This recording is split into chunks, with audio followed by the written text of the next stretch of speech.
Hello everyone, welcome to my YouTube channel. तो आज हम और एक नया वीडियो लाए हैं। हमारे एमसीक्यू सीरीज जो चल रहा था 12th के सिलेबस को लेकर, 12th का बायोलॉजी सिलेबस। आप चाहो तो उस सारे के सारे वीडियो को हमारे चैनल के प्लेलिस्ट में जाके चेक कर सकते हो, या फिर यहाँ पे आई बटन से भी चेक कर सकते हो। तो आज हम जो टॉपिक डिस्कशन करने जा रहे हैं वो है हमारा मॉलिक्यूलर बेसिस ऑफ इनहेरिटेंस। इसके भी हम पूरा top 50 most important MCQ discussion करेंगे विद डिटेल एक्सप्लेनेशन। हम क्यों हुआ, कैसे हुआ, वो सबको भी डिटेल में एनालिसिस करेंगे, इसलिए आप वीडियो को पूरा जरूर देखिएगा। आप लोग अगर अपकमिंग सीएचएससी बोर्ड एग्जाम की तैयारी कर रहे हैं, क्योंकि जैसे कि आप लोगों को मालूम है 50% एमसीक्यू आने वाला है, इसलिए आप लोगों को जितना हो सके ये प्रैक्टिस करने के लिए मदद करेगा, हेल्प करेगा। तो आप लोग वीडियो को पूरा जरूर देखिएगा, इसको समझिएगा और जितना हो सके प्रैक्टिस कीजिएगा। अगर आप लोग अन्य किसी भी एग्जाम की तैयारी कर रहे हैं, टीजीटी पीजीटी या स्टेट वगैरह की, तो भी आपके लिए ये वीडियो फायदेमंद, काफ़ी ज़्यादा हेल्पफुल रहेगा। चलिए शुरू करते हैं। अगर आप लोग चैनल में नए हैं तो चैनल को सब्सक्राइब कीजिए, अपने दोस्तों के साथ शेयर कीजिए, और वीडियो अगर थोड़ा सा भी इन्फॉर्मेटिव लगे तो वीडियो को जरूर लाइक कीजिए। चलिए पहले क्वेश्चन से शुरू करते हैं। पूछा गया, who did transformation experiment using strains of diplococcus pneumoniae. Diplococcus pneumoniae का जो एक्सपेरिमेंट को किए थे, मतलब जो एक्सपेरिमेंट किए थे ट्रांसफॉर्मेशन एक्सपेरिमेंट यूज करके डिप्लोकोकस निमोनी, वो कौन थे? ग्रिफिथ थे, विसर थे, मेंडल थे, वोबर थे। वो थे हमारे फ्रेडरिक ग्रिफिथ। और डिप्लोकोकस को कोई कोई बुक में स्ट्रेप्टोकोकस निमोनी भी लिखा गया है, तो कंफ्यूज मत होइएगा, सेम ही है स्ट्रेप्टोकोकस। ठीक है, स्ट्रेप्टोकोकस, तो ये ही सेम ही है। उसके बाद ये हमने ये जो बैक्टीरिया को लेकर ट्रांसफॉर्मेशन एक्सपेरिमेंट अपना किए थे। चलते हैं, नेक्स्ट क्वेश्चन पूछा गया है। In in Griffith experiment, R strain of bacteria killed mice, A strain of bacteria killed mice, heat killed strain killed mice, या फिर a mixture of heat killed strain and R strain of bacteria fail to kill the mice. तो जो Griffith का experiment हुआ था उसमें हमने देखा कौन एक्चुअली माइस को किल कर रहा था। वो था हमारा A strain of bacteria killed the mice. आप लोगों को याद होगा, ये बैक्टीरिया था, हम मान लीजिए डिप्लोकोकस निमोनिका, ठीक है। और उसके चारों तरफ एक बहुत बढ़िया सा कवरिंग था, किसमें? ए स्ट्रेन ऑफ दैट बैक्टीरिया, जिसको हम स्मूथ कहते थे, स्मूथ स्ट्रेन। ठीक है, इस वजह से ये बैक्टीरिया हर बार बच जाता था एंटीबायोटिक से, और ये डिजीज करवाता था। चलते हैं, नेक्स्ट क्वेश्चन पूछा गया, व्हिच कैन हाइड्रोलाइज डीएनए। इनमें से डीएनए को कौन हाइड्रोलाइज कर सकता है? प्रोटीएज, राइबोन्यूक्लियेज, एमाइलेज और डीऑक्सीराइबोन्यूक्लियेज। सो डीएनए को जो हाइड्रोलाइज करेगा वो डीऑक्सीराइबोन्यूक्लियेज ही होगा ना, क्योंकि डीएनए का फुल फॉर्म क्या है? Deoxyribonucleic acid. इसलिए जिसको वो हाइड्रोलाइज यानी कि तोड़ेगा जो, वो एंजाइम का नाम है डीएनएज, और जिसका पूरा नाम है डीऑक्सीराइबोन्यूक्लियेज। तो मैं शॉर्ट फॉर्म लिख दे रहा हूँ, डीएनएज भी कहा जाता है इसे, DNAs.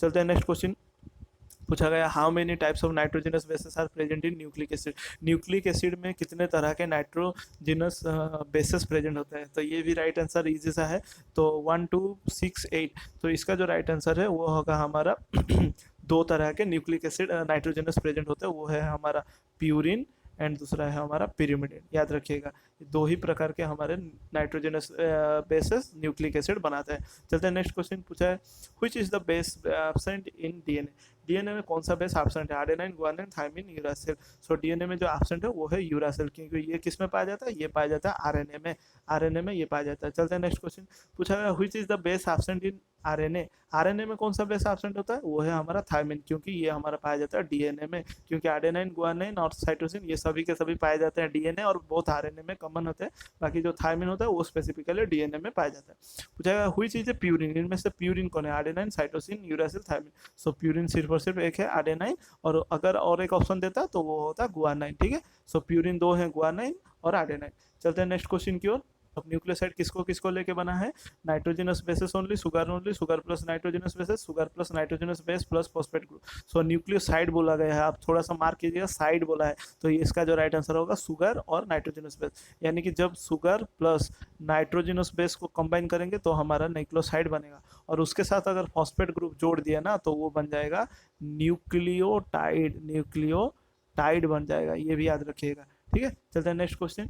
Nucleotides are phosphodiester bonds of. Nucleotides जो है फॉस्फोडाइस्टर बॉन्ड किसके किसके हैं? सुगर एंड फॉस्फेट के हैं, sugar nitrogenous bond and phosphate के हैं, या फिर सुगर प्लस नाइट्रोजनस बेस का है, या फिर नाइट्रोजनस बेस एंड फॉस्फेट का है। अभी मैंने कहा सुगर, न्यूक्लियोटाइड बोला है ना, सुगर नाइट्रोजनस बॉन्ड, और हमारा ये बॉन्ड नहीं होगा, नाइट्रोजनस बेस होगा। ठीक है, नाइट्रोजनस बेस होगा, और ये हो गए फॉस्फेट। ये तीनों को मिला गया, sugar plus base plus phosphate, ये तीनों को मिलके बनता है हमारा न्यूक्लियोटाइड। चलते हैं, नेक्स्ट क्वेश्चन। पूछा गया sugar molecule present in nucleic acid is known as, जो सुगर मोलिक्यूल न्यूक्लिक एसिड में पाया जाता है उसको क्या कहते हैं, पेंटोज, हेक्सोज, टेट्रोज और ट्राइज, वो होता है पेंटोज सुगर, जिसको राइबोज कहते हैं। अगर आरएनए हुआ तो राइबोज होगा, डीएनए हुआ तो डीऑक्सी राइबोज होगा, ठीक है, डीऑक्सी राइबोज होगा। चलते हैं नेक्स्ट क्वेश्चन। पूछा गया है the sugar in RNA is, अभी मैंने जो कहा राइबोज होगा। उसी के बाद हम बात करेंगे two complementary DNA chains are held together भाई, जो डीएनए के दो चेन है ना, ये रहे डीएनए के चेन, एक चेन, ये रहा दूसरा चेन, ये दोनों जो आपस में जुड़े हैं किस वजह से, कोवलेंट बॉन्ड की वजह से, हाइड्रोजन बॉन्ड की वजह से, आयोनिक बॉन्ड की वजह से, या पेप्टाइड, वो हाइड्रोजन बॉन्ड की वजह से। क्योंकि देखिए यहाँ पे अगर आर्डेनाइन है तो ये गुआनिन के साथ, सॉरी गुआनिन नहीं, ये हमारा थायमिन के साथ दो हाइड्रोजन बॉन्ड के साथ जुड़ा है। अगर मान लीजिए ये गुआनिन है, ये हमारा साइटोसिन के साथ तीन हाइड्रोजन बॉन्ड के साथ जुड़ा है। इस हिसाब से ये हाइड्रोजन बॉन्ड ही है जो कि दो स्ट्रैंड को आसपास रखने के लिए मदद करता है। पूछा है next question, in DNA double helix cytosine is paired with, cytosine किसके साथ पेयर करता है, ये भी इजी सा है, साइटोसिन हमेशा हमारा गुआनाइन के साथ पेयर करता है, ठीक है। अगर कोई दूसरे के साथ पेयर किया उसको एरर माना जाएगा। चलते हैं नेक्स्ट क्वेश्चन की ओर। लीड इन डीएनए सिंथेसिस कौन से डायरेक्शन में प्रोसीड करता है, ठीक है, कौन से डायरेक्शन में, 5 to 3 dash direction, 3 to 5 dash direction, 2 to 5 और 5 to 5। तो इसका जो राइट आंसर है वो है 5 to 3 dash direction, because 3 dash में हमेशा OH ग्रुप लगा रहता है और OH ग्रुप का काम है नए बॉन्ड बनाना, न्यू बॉन्ड फॉर्मेशन, ठीक है, इस वजह से नया बॉन्ड बनते जाता है और चेन एक एक जुड़ते जाते हैं, इस तरह से जुड़ते जाते हैं, ठीक है। चलते हैं next question. Watson and Crick propose the model of dash Z DNA, A DNA, B DNA, डीडीएनए।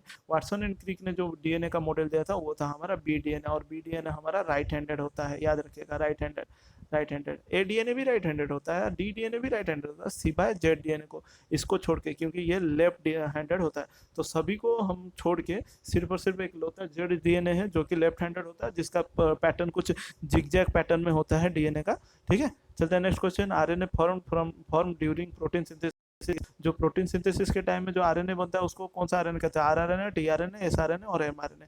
Protein synthesis के टाइम में जो फॉर्मेशन होता है वो एमआरएनए या फिर मैसेंजर आरएनए होता है, ये अभी याद रखिएगा। क्योंकि देखिए हमारा रिक्वायरमेंट तो तीनों के तीनों आरएनए होता है, टीआरएनए भी रिक्वायर होता है, आरआरएनए भी और एमआरएनए भी रिक्वायर होता है प्रोटीन सिंथेसिस, लेकिन ये फॉर्म बोला है ना कौन सा आरएनए बन रहा है, तो ये हमारा मैसेंजर आरएनए ही है जो बनता है प्रोटीन सिंथेसिस के टाइम में।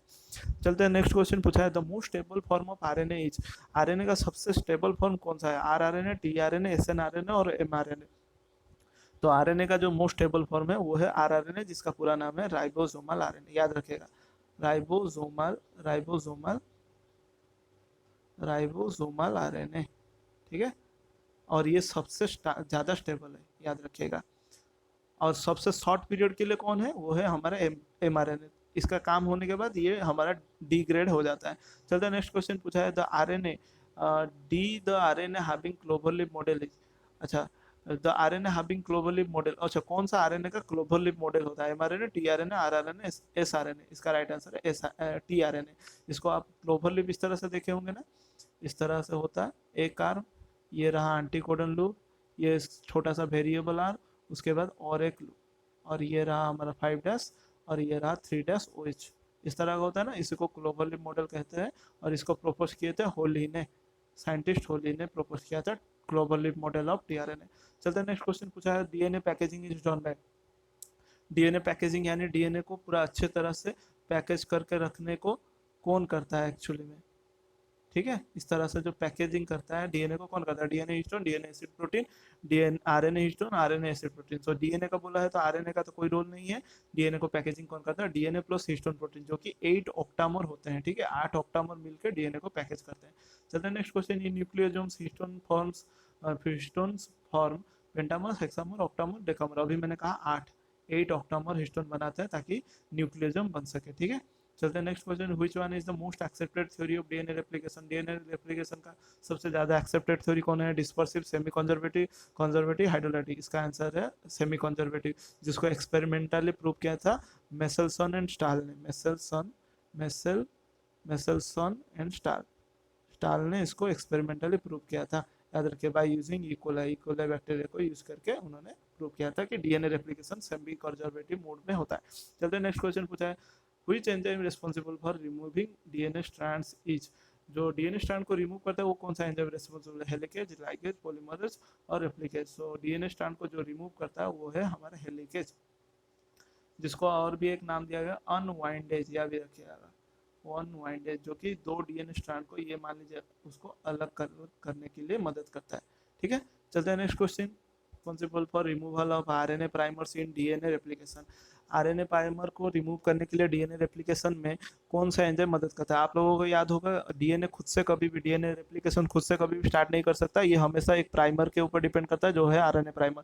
लेकिन जब डीएनए रेप्लिकेशन कंप्लीट हो जाता है तब आरएनए का तो कुछ रोल नहीं होता, इसलिए उसको रिमूव करना पड़ता है। तो वो कौन सा एंजाइम है? आरएनए पॉलीमरेज है, लाइगेज है, हेलिकेज है, या फिर डीएनए पॉलीमरेज? वो है हमारा डीएनए पॉलीमरेज। एग्जैक्टली अगर पूछोगे तो डीएनए पॉलीमरेज 1 ही है एंजाइम जो कि हमारा क्या करता है, आरएनए प्राइमर को रिमूव करता है, उसके बाद करेक्ट करेक्ट बेस को ऐड करता है, वहाँ पे करेक्ट बेस को उसमें ऐड करता है। ठीक है, ये रिपेयरिंग एंजाइम भी कहा जाता है इसको। डीएनए पॉलीमरेज 1 को रिपेयरिंग एंजाइम और उसका पॉपुलर नाम है कॉनबर्ग एंजाइम भी कहा जाता है। चलते हैं नेक्स्ट क्वेश्चन पूछा गया, distance between base pair in DNA is. DNA के बेस पेयर में एक बेस पेयर यहाँ पे और दूसरे बेस पेयर का बीच का जो डिस्टेंस है वो कितना है? 34 एंगस्ट्रॉम, 3.4 एंगस्ट्रॉम, 34 म्यू या फिर 2 म्यू? देखिए, तो इसका जो राइट आंसर है वो होगा हमारा 3.4 आर्मस्ट्रॉन्ग, और अगर नैनोमीटर में पूछा जाए तो वो होगा 0.34 नैनोमीटर। ठीक है, तो ये होगा हमारा राइट आंसर। चलते हैं नेक्स्ट क्वेश्चन पूछा, DNA synthesis. DNA synthesis from another molecule of DNA is called. DNA से डीएनए बनने को हम क्या कहते हैं? डीएनए से डीएनए बनने को प्रोसेस को हम कहते हैं ट्रांसलेशन, ट्रांसक्रिप्शन, रेप्लिकेशन, ट्रांसफर, उसको कहते हैं रेप्लिकेशन। ठीक है, चलते हैं नेक्स्ट क्वेश्चन पूछा है, which one is called Kornberg enzyme. अभी मैंने जो कहा कॉनबर्ग एंजाइम किसको कहते हैं? डीएनए पॉलीमरेज 1 को कहते हैं। चलते हैं नेक्स्ट क्वेश्चन पूछा है, enzymes that forms short primers are called. जो एंजाइम होते हैं जो शॉर्ट प्राइमर बनाते हैं उनको क्या कहते हैं? पॉलीमरेज, हेलिकेज, प्राइमेज या फिर लाइगेज, उसको कहते हैं प्राइमेज। प्राइमेज का काम है प्राइमर बनाना। ठीक है, इसीलिए नाम थोड़ा सा रिलेटेड है, आप लोग चाहो तो इसके हिसाब से याद रख सकते हो।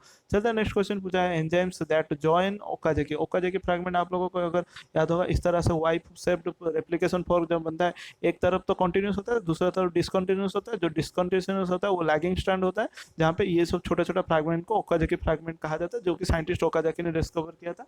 तो इसको ज्वाइन कौन करता है? इसको ज्वाइन कौन करता है? वो है हमारा एंजाइम लाइगेज। लाइगेज का काम ही लाइगेशन करवाना या फिर ज्वाइन करवाना। चलते हैं नेक्स्ट क्वेश्चन पूछा गया है, enzymes that relieve super coiling. Super coiling is primase, ligase, gyrase, helicase. देखिए, जब डीएनए को इस तरह से खोला जाता है तो क्या होता है ना, उस टाइम पे इस पर्टिकुलर पॉइंट में डीएनए के स्ट्रैंड के ऊपर बहुत स्ट्रेन पड़ता है। उसको रिलीव करने के लिए हमारा डीएनए गाइरेज हमारा क्या करता है, यहाँ पे आके लग जाता है, जिसका दूसरा नाम है टोपो आइसोमरेज। याद रखिएगा, टोपो आइसोमरेज। टोपो आइसोमरेज, डीएनए टोपो आइसोमरेज भी बोला जाता है इसको, इसीलिए नाम से आप, नया नाम से आप कंफ्यूज मत होइएगा। डीएनए टोपो आइसोमरेज को ही गाइरेज, डीएनए गाइरेज कहा जाता है, जिसका काम है अनवाइंडिंग का, जो है हमारा रिलीफ को ये करना। तो मैंने शायद गलत ऑप्शन चूज कर दिया, गलत क्वेश्चन का ये वाला ऑप्शन होगा। मैंने 30 नंबर में गाइरेज को क्लिक कर दिया। देखते हैं 30 नंबर का क्या आंसर है। The DNA double helix unwinding is caused by dash enzyme. Unwinding अभी थोड़ी देर पहले बताया, ये मान लीजिए डीएनए का कॉइल्ड स्ट्रक्चर है, अनवाइंड, ये एक स्ट्रैंड, ये एक स्ट्रैंड, इसको कौन करता है? प्राइमेज, हेलिकेज, गाइरेज, लाइगेज, उसको करता है हेलिकेज, जिसका दूसरा नाम है अनवाइंडेज। अनवाइंडेज, मैंने अभी थोड़ी देर पहले इसको कहा था, अनवाइंडेज भी कहा जाता है। सो नाम से रिलेट करिएगा। चलते हैं next question, the enzyme that brings about replication in is known as. जो रेप्लिकेशन करवाता है कौन सा एंजाइम है, उस एंजाइम का पूरा नाम लिखा है। DNA dependent RNA polymerase, RNA dependent RNA polymerase, RNA dependent DNA polymerase, DNA dependent DNA polymerase. ये भी इजी सा है, देखिए थोड़ा सा लेकिन ध्यान से करना पड़ेगा। सो पूछा एंजाइम का नाम जो कि रेप्लिकेशन में मदद करता है। किसका रेप्लिकेशन? डीएनए से डीएनए का बनना, डीएनए से डीएनए का बनना को जो फैसिलिटेट करता है, उस एंजाइम का नाम है डीएनए पॉलीमरेज, और जिसको ये भी कहा जाता है डीएनए डिपेंडेंट डीएनए पॉलीमरेज। ये होगा हमारा राइट आंसर। देखिए बाकी जो है, डीएनए डिपेंडेंट आरएनए पॉलीमरेज ये हमारे ट्रांसक्रिप्शन में मदद करता है। आरएनए डिपेंडेंट आरएनए पॉलीमरेज ये एक अलग सा एंजाइम है, और आरएनए डिपेंडेंट डीएनए पॉलीमरेज ये हमारा रिवर्स ट्रांसक्रिप्शन में मदद करता है। ठीक है, चलते हैं नेक्स्ट क्वेश्चन की ओर। पूछा गया which one is not a termination codon. Termination codon हमारे UAA, UGA और UAG, ये तीनों है ना। तो देखते हैं कौन सा वाला नहीं है हमारे पास। UGA ये तो है, UAG ये भी है, AUG ये वाला नहीं है, UAA तो ये तो है। ये हमारा स्टार्ट कोडन है, ये हमारा स्टार्ट कोडन है। ठीक है, चलते हैं नेक्स्ट क्वेश्चन की ओर। पूछेगा RNA dependent DNA synthesis is called. RNA dependent अभी मैंने कहा था ना, आरएनए डिपेंडेंट डीएनए पॉलीमरेज को हमने रिवर्स ट्रांसक्रिप्टेज कहा था, और उसका प्रोसेस कौन सा प्रोसेस में काम आता है, रिवर्स ट्रांसक्रिप्शन में काम में आता है। ये क्या करता है ना, आरएनए इसके पास होता है, ये आरएनए से पहले डीएनए बनाता है, और डीएनए से बहुत सारे आरएनए बनाता है, क्योंकि आरएनए तो खुद का कॉपी नहीं कर सकता ना, इसीलिए वो पहले डीएनए का मदद लेता है ताकि ये बहुत सारा आरएनए बना सके। इसी को ही रिवर्स ट्रांसक्रिप्शन कहते हैं, जो कि रेट्रोवायरस वगैरह में देखने को मिलते हैं। चलते हैं नेक्स्ट क्वेश्चन। पूछा है which one is the initiation codon. अभी मैंने कहा ना किसको स्टार्ट कोडन कहते हैं, स्टार्ट कौन करता है, AUG।